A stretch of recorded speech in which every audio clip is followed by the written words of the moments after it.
15 volts. So, DC power siya. So, para gumana yung mga ibang appliances natin, gamitan natin siya ng power inverter, guys. So, ngayon, habang wala pa tayong budget, hindi lang muna tayo. Solar muna. Hindi lang tayo. Generic lang natin pag-ilagay sa mga hangin. Hindi na to.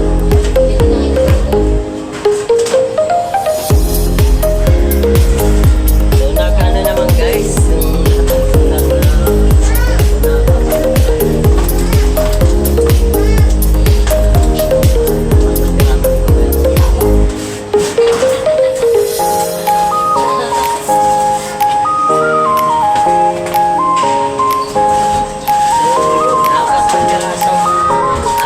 na-order sa Lazada.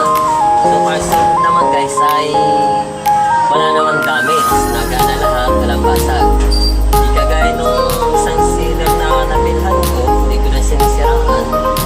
Hindi ko alam kung sa rider ba nagkamali o sa nag-receive siguro. Guys. So, ayan, salamat at ayun, samahan nyo ang ulit ko nga sila. Salamat din dito sa inyo ng panonood. Walang bagay.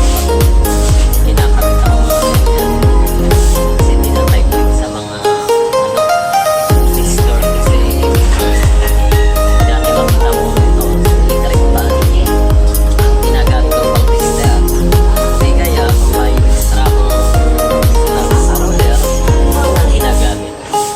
So yun guys, please like and subscribe guys sa aking munting kalaman blind channel. Salamat at marami kayong matututunan dito. Hindi lang sa pagkakasal. Marami pang iba. Salamat sa inyong pag-sunod.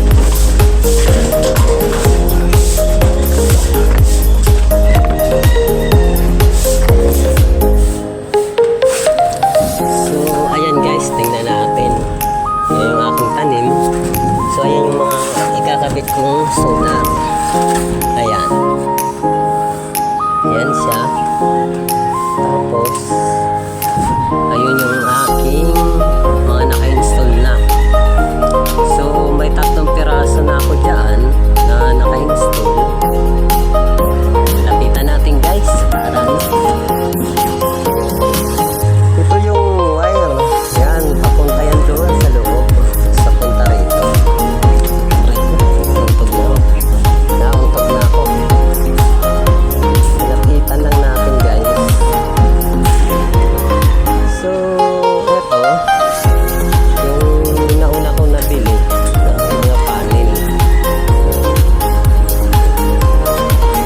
Mukhang may nalaglag kaming sampay dito guys. Yan dyan. Ito. May nalaglag pala kami sampay. Guys. Ayun. Sana to dito ko ikakabit yung yung mga panel ko. So yung nakaraan niya, sinabi ko nga kanina na may na-order akong 2 solar, yung isa basag. So nung tinisting ko guys, nagana naman siya. Hindi ko siya sinasali sa bilang, pero may power naman. So sa ngayon, mayroon akong matinong solar na 500 watts, so 1,000 watts sa total, plus yung bagong order ko na ayun yung 4 na piraso. So 4 ay so 500 watts ang isa, pag 4 ay 2,000 watts, plus ito dalawa 1,000 plus 2,000, may 3,000 watts na tayo guys. Kunting timbot pa. Tapos meron ako rito sineris ko kasi itong aking dating panel na maliliit. Ayan yung 12 volts